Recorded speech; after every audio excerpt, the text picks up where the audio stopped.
Okey, inilah resepi kita yang kedua, iaitu gummy daripada jus bunga telang ataupun sirap bunga telang berperisa vanila ya.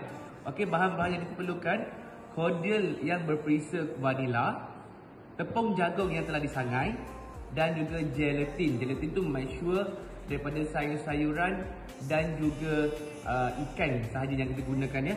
Okey, jom kita mula.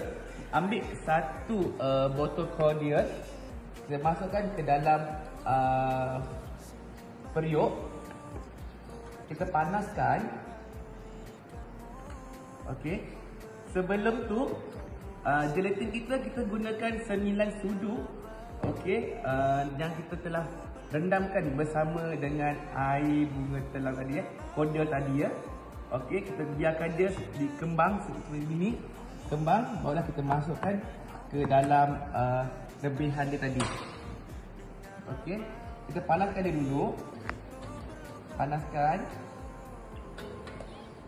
Sedap aroma dia.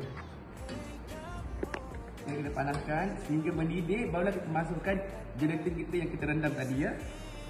Okey, untuk membuat dalam untuk kita cetak dia pula, mestilah dalam keadaan panas.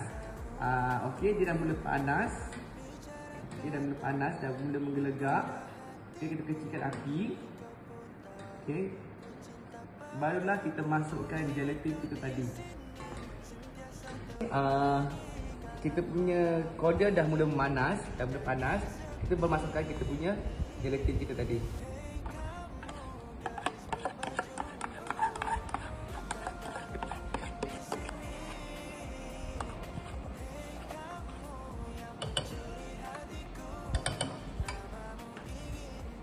Okay, kita kacau dia sehingga dia sekata. Kecilkan api ya. Untuk memastikan dia bersatu, dia dah nampak mula likat dia dah nampak macam likat-likat sikit ni. Tunggu lagi 5 minit lah. Okey.